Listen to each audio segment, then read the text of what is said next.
सूत जी महाराज को पूछ रहे हैं कि ये कथा में तो आनंद आ रहा है महाराज, आप कोई और कथा हो तो बताइए जिसमें शिव जी की गूढ़ रहस्यों के बारे में बताया गया हो, ऐसी कोई कथा हो तो बताइए। और इस तरह यहाँ सूत जी महाराज ने बताया है कि देखो महात्मा ही तो बता दिए हैं, अब और एक कथा आपको बताने जा रहे हैं। और ये कथा है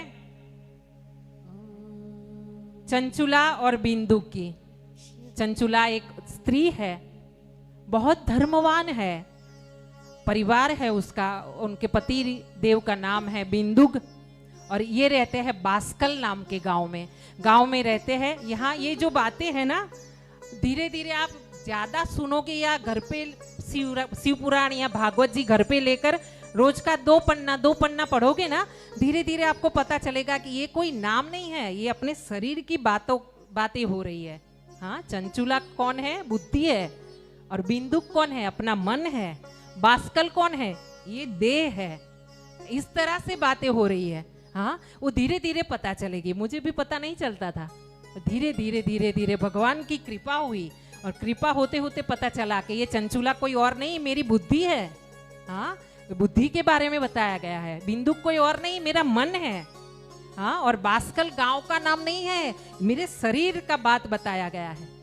हाँ, यहाँ चंचुला धर्मवान है, बिंदुक जो है वो धर्म से भ्रष्ट हुआ है, और बिंदुक वेश्या गमन कर रहा है, परस्त्री गमन कर रहा है। यहाँ परस्त्री गमन के बारे में बार बार बताया गया है यहाँ कथा में कि परस्त्री गमन जो करता है उसके जैसा अधम पाप, घोर पाप कोई नहीं है। हाँ, अभी समाज में देखने जाओ तो ये दूषण चालू है, इसलिए बार बार यहाँ देखो, उस समय भगवान को पता था, व्यास जी को, कि आगे जाके कलयुग आएगा तो ये दूषण समाज में आएगा, परस्त्री गमन का। इसीलिए भगवान ने बारंबार यहाँ ऐसी कथाएं उस समय लिखी है, युगों पहले, कि हम समझ पाए ये बातों को।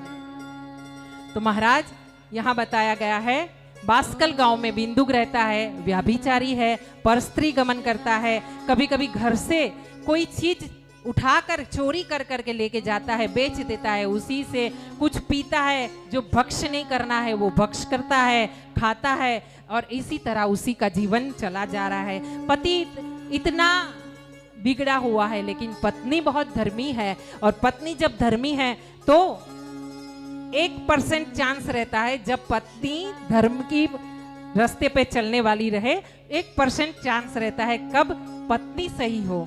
हाँ, जब औरत अपनी दहलीज लांग देती है ना, समाज में, दुनिया में, घर में, तब फिर समझो कि उसका कुछ नहीं हो सकता, वो घर का कुछ नहीं हो सकता, वो परिवार का कुछ नहीं हो सकता, और ये समाज का भी कुछ नहीं हो सकता फिर। हाँ, जब औरत दहलीज लांग ले तो। लेकिन अपने भारतवर्ष की बहनों के लिए तो हमको नमस्कार करना पड़ेगा कि आप इतनी गुणी हो। देखो माताओं को, भैया नरेश भाई, सबको दिखाना चेहरा कि देखिए कितना सर पे पल्लू लेकर के मेरी माताएं बैठी है। हाँ, धन्य है आप लोग, छोटी से लेके बड़ी तक सर पे पल्लू लेकर बैठी हो। आप सबकी जय जयकार हो। भोलेनाथ के चरणों में, सर्वेश्वर धाम में मेरा यही आशीर्वाद है कि भगवान आपको ऐसी सद्बुद्धि देते रहे, आपको ऐसे ही सत्संग करवाता रहे। यहाँ धीरे धीरे ऐसी बात हुई है कि जब उसका पति ऐसा झारगामी था, धीरे धीरे चंचुला भी अपने पति के रास्ते पे चलना शुरू की है। जब संगत बुरी होती है ना, तब ये असर होता है। हाँ, उस विषय में एक बात बताती हूँ कि कोई होता है कि जैसे अभी आम का सीजन गया, तो आम की पेटी लाएगा, उसमें एक आम खराब होगा ना, 2 दिन रहेगा ना उसमें पेटी में, तो सब आम को बिगाड़ेगा। एक आम खराब रहेगा ना, सब आम को बिगाड़ेगा। इसलिए पहला कोई सोचता है कि ये पहला आम जो बिगड़ रहा है उसी को खा ले। मैं क्या बोलती हूँ, जो पहला आम बिगड़ा है ना, उसको बाहर करके फेंक दो। अंग अगर कहीं से भी सड़ रहा है ना, उसे काटना है। अगर सही ना हो ना, तो वो अंग को वहां से काटना है, उससे आगे सड़न ना जाए। हाँ, तो कोई होता है क्या करता है कि एक आम बिगड़ा है, बोलता है आज ये बिगड़ा हुआ आम खा लेंगे, कल जाके सही जो है अच्छे आम है वही लेंगे, फ्रेश वाले आम कल खाएंगे। कल होता है, कल तक दूसरा आम खराब हो जाता है। हाँ, फिर वही सोचता है आज ये बिगड़ा है तो इसको थोड़ा खा लेते हैं, ज्यादा ना बिगड़े, कल फ्रेश वाला आम खाएंगे। उसी कर करके वो बिगड़ता हुआ सब आम खाता है। क्यों ना बुद्धि को इतना श्रेष्ठ बनाए, हाँ, क्यों ना बुद्धि को इतना तीव्र बनाए कि जो बिगड़ा है आम उसको फेंक दे और जो अच्छे अच्छे आम हैं उसको खाना शुरू करे। जो मैं बोल रही हूँ ना उसका अर्थ पकड़ना, हाँ, उसका सार पकड़ना आप लोग। हाँ, यह महाराज ये चंचुला जो है वो भी जारगामी हुई है, अपने पति के रास्ते पे शुरू कर दी है जाना, और उसने भी पर पुरुष के साथ अपना संबंध बनाया है। संबंध बनाते बनाते समय ऐसा आया है कि बिंदुक जो है वो एक दिन मृत्यु हुई है उसकी, और उसके बाद चंचुला अकेली है, फिर भी अपना व्यवसाय उसने छोड़ा नहीं। पर पुरुष का जो उसका ध्येय था काम करना, पर पुरुष के साथ काम करना, वो उसने बंद नहीं किया। और चलते चलते उम्र बीती है, थोड़ा समय ऐसा आया है कि अब उम्र के कारण उसका शरीर साथ नहीं दे रहा, और सब आप रहे या हम रहे। समाज में इंसान पहले तो जब जवानी रहती है ना तो अकड़ के चलता है, ऐसे अकड़ के चलेगा। हाँ, पुरुष रहेगा तो अहम रहेगा, औरत रहेगी तो ईर्ष्या रहेगी ही रहेगी। हाँ, एक बहन ने, पड़ोसन ने 5,000 की साड़ी ली है, मैं 2,000 की तो लूं, ईर्ष्या रहेगी। इसने ऐसा किया मैं भी वैसा करूं, ऐसी ईर्ष्या रहेगी। लेकिन हम कहते हैं ईर्ष्या मत करो। अगर पड़ोसी के घर बहुत बड़ी गाड़ी आई है ना, लंबी वाली, तो बहुत खुश हो जाओ कि किसी दिन मंदिर जाना होगा ना दूर, तो वो जाएगी तो आपको भी बिठा कर ले जाएगी। हाँ, ऐसे खुश हो जाओ, कभी काम आएगी अपने। हाँ, ऐसे सोच रखिए सही। यहाँ ये जो चंचुला है वो भी बीमार हुई है, वृद्ध हुई है, अब किसी काम की शरीर नहीं रहा है और इस करके घर में बैठी है। उसी समय उसका जो समाज है एक जगह पे यात्रा का संग निकाला है और सब यात्रा में जा रहे हैं। जाते जाते साथ में संबंधियों के साथ में चंचुला भी उनके साथ में चल पड़ी है। क्यों? अब करने को कोई काम नहीं है। कोई कोई बोलता है कि ये जवानी क्या भजन करने की समय है क्या? जवानी में कोई भजन करता है क्या?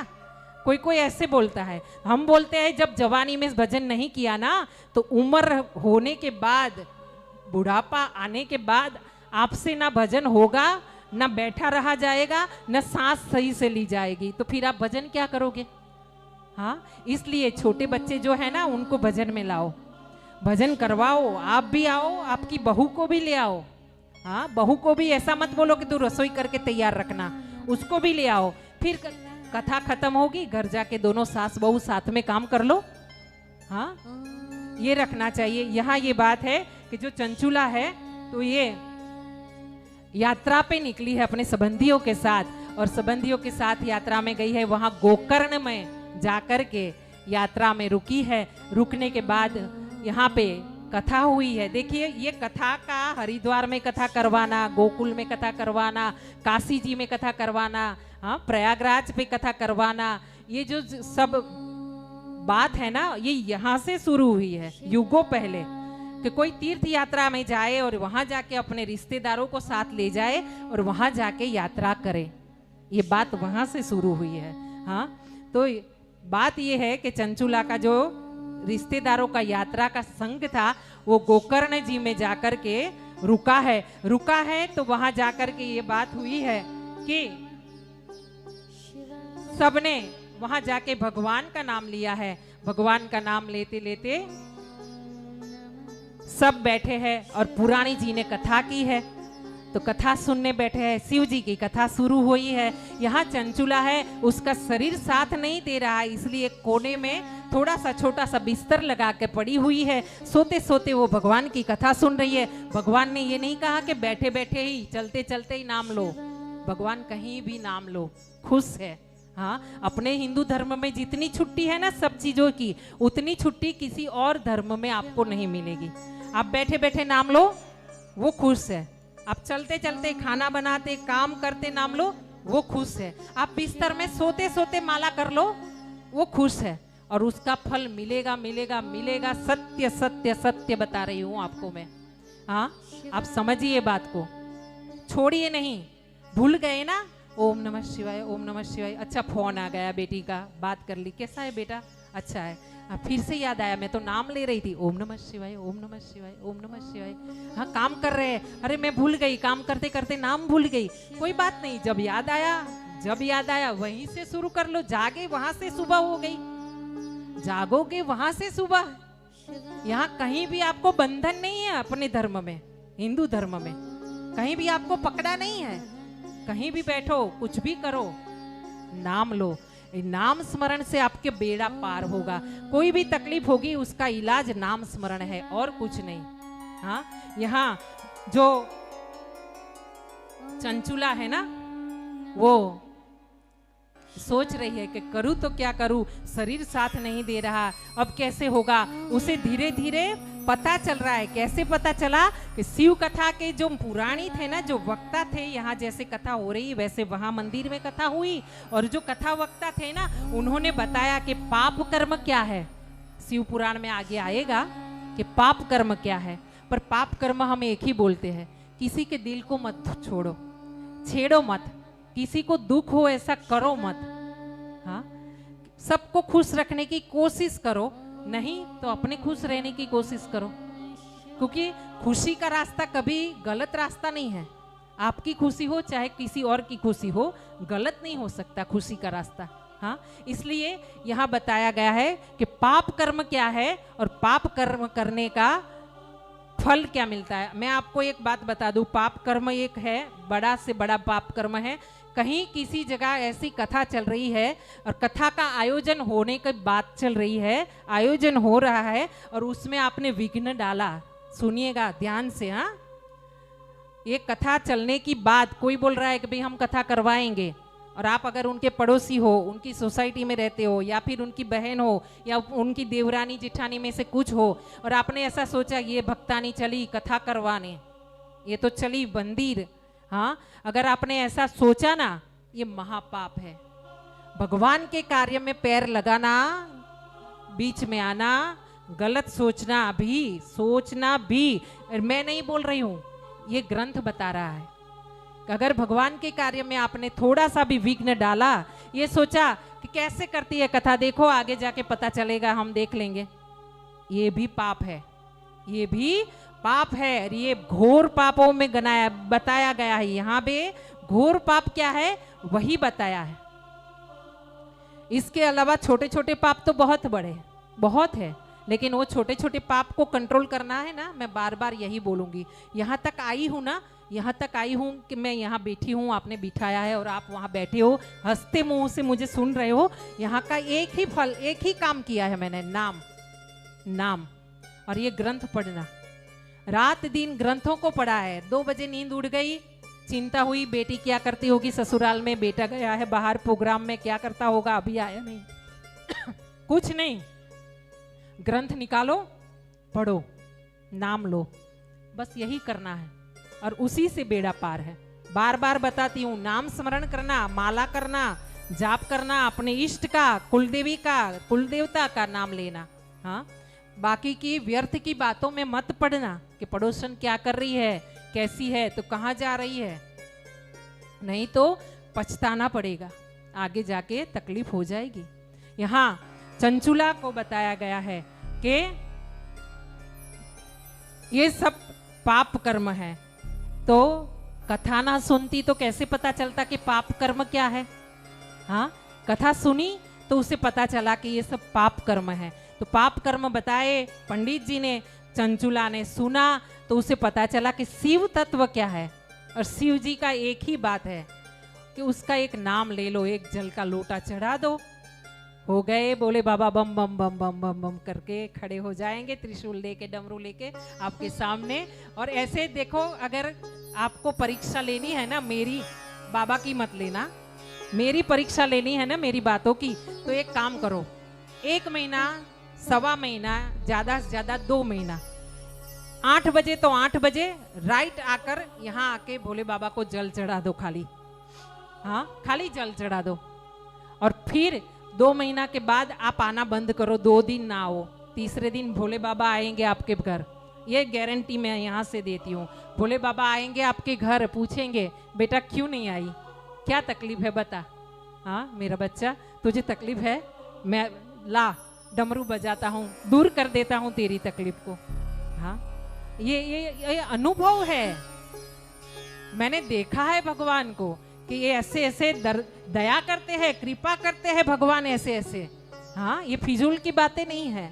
यहाँ बात ऐसे हो रही है कि जैसे चंचुला, याद रखिएगा, चंचुला मंदिर में कथा सुन रही है, उसके बीच में एक बात बताती हूँ। अगर ये उम्र में आपने, जो बच्चा है इसी उम्र में आपने नाम स्मरण नहीं शुरू करवाया ना, कि जो स्कूल जाता है तो भगवान को घर पे पाँव पड़ के प्रणाम करके फिर बेटा जाओ, जय श्री कृष्ण करके जाओ, फिर आएगा स्कूल से आते हुए हाथ पांव धो के भगवान को जय श्री कृष्ण करो। ये अगर नहीं सिखाया ना, बड़ा होके नहीं सीखेगा। क्यों? कच्चे घड़ों पे कांटा लगता है, कच्चे घड़ों का आकार बनता है। अगर घड़ा पक गया उसके बाद आप सोचोगे कि उसको टिप पीट के मैं इसका आकार बना दूं, बनेगा क्या? हाँ, छोटा पौधा होगा ना, उसे आप ऊपर ले जाना चाहो जाएगा, उसे टेढ़ा ले जाना चाहो जाएगा पौधा, लेकिन जब पेड़ बन जाएगा ना बड़ा वाला, तब जब आप चाहोगे इधर उधर टेढ़ा मेढ़ा करना, होगा क्या? नहीं होगा। ऐसे ही एक दिन एक भाई को रास्ते में आते समय, घर आते समय एक बीमार सा तोता मिला। सुनिएगा, हाँ, बीमार सा तोता मिला तो वो भाई ने उठा लिया, घर ले आए तो घर में उनके परिवार में उनकी बीवी थी, जो वाइफ थी, पत्नी थी, वो उन्हें बहुत बढ़िया से उनकी सेवा की, और सेवा की तो वो मरम्मत से सही हो गया, उसकी बीमारी दूर हो गई। किसकी? तोते की। वो भाई तो अपना काम पे जाता था आता था, लेकिन ये तोता रहता था घर में, और घर में रहती थी उनकी सज्जन कुलीन और सुशील पत्नी, और पत्नी रात दिन भगवान की गीता जी को पढ़ती थी। गीता जी पढ़ती जाए, श्लोक बोलती जाए, और ऐसे ही श्लोक सुनता जाए तोता। और वो जो श्लोक बोलती थी वो तोता रोज सुनता था। अब माहौल ही घर में ऐसा व्यवहार हो, ऐसा वातावरण हो भगवान के नाम का, तो बच्चों को यही असर होगा। अगर कोई और दुष्ट व्यवहार का वातावरण बनेगा घर में, आप पति पत्नी झगड़ा करोगे तो बच्चे को भी वो असर होगा।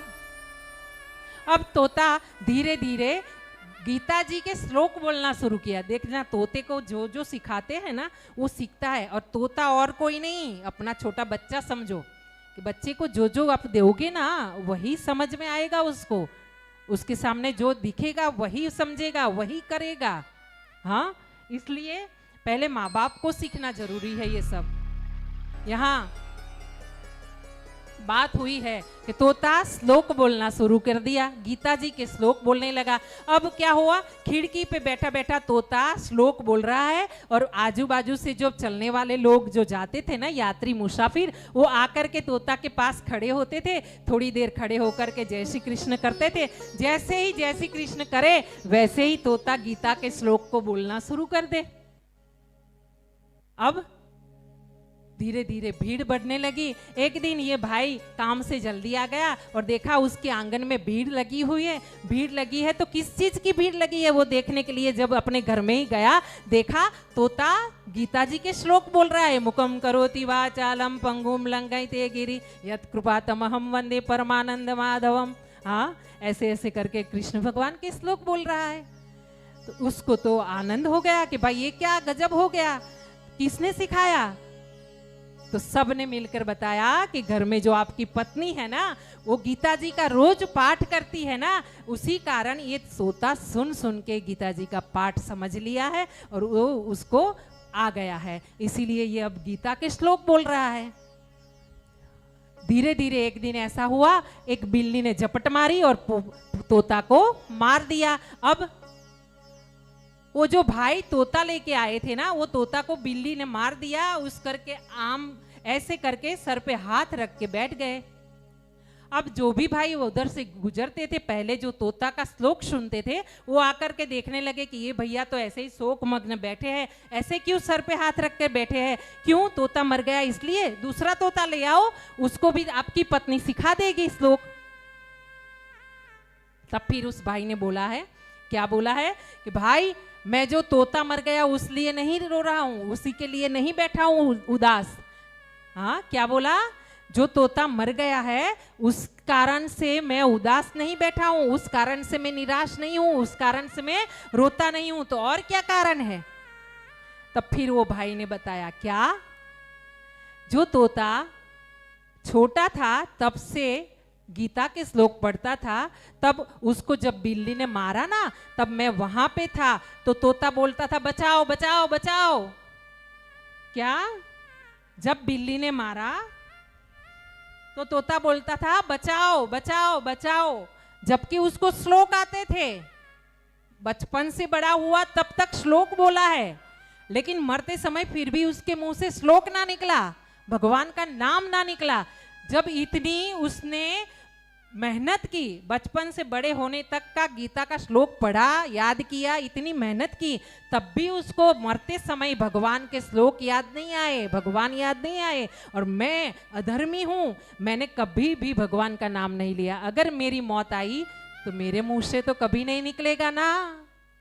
हाँ, मैंने तो कभी भगवान का नाम लिया ही नहीं। जो लिया नहीं तो मरते समय क्या आएगा फिर? और मीना मरते समय भगवान का नाम लेना क्यों? जिसको उठा कर के ले जाते हैं ना, कहते हैं हमारे गुजराती में, जो उठा करके लेके जाते हैं ना, उनको लेके जाने वाले बोलते हैं राम बोलो भाई राम। क्यों?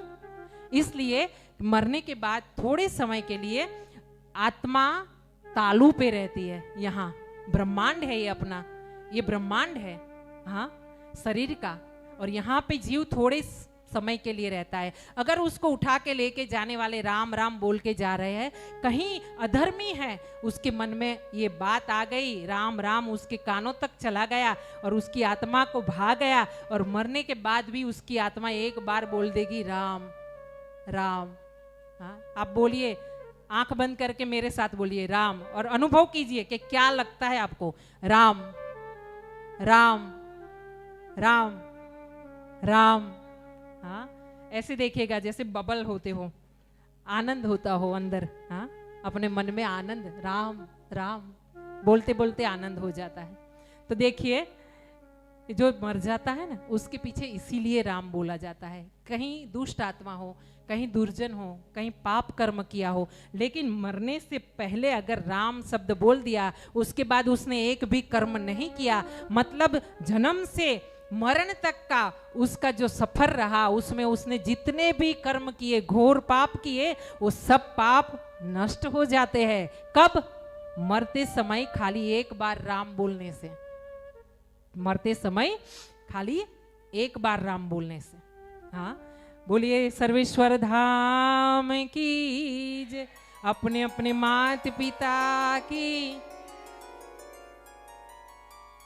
तो महाराज यहाँ पे चंचुला सुन रही है शिव कथा, और गोकर्ण में सुन रही है, तो इससे भी अच्छा तो पवित्र धाम कोई है नहीं।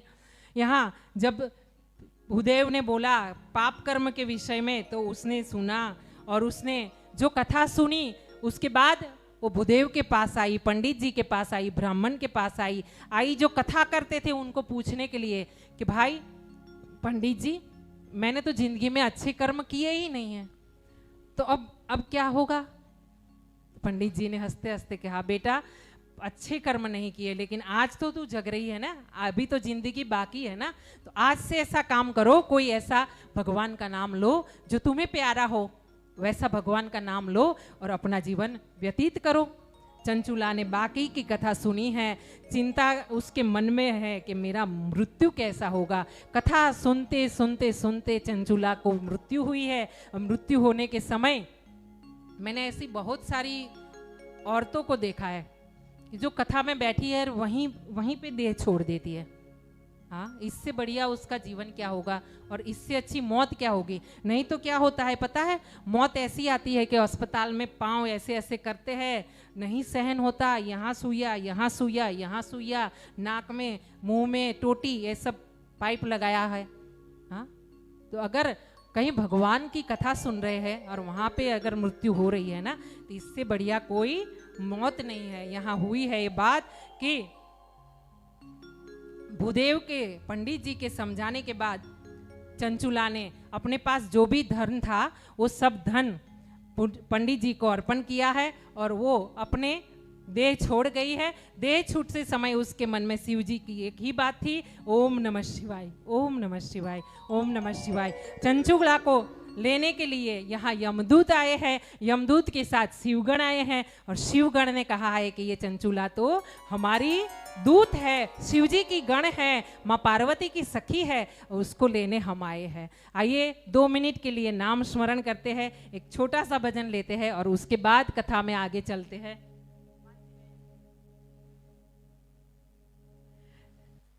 कल मानसी बहन के घर पे वास्तु था उनके घर का, फिर 4 बजे से बस में बैठे, अभी रास्ते में उनको लेकर के हम आ गए।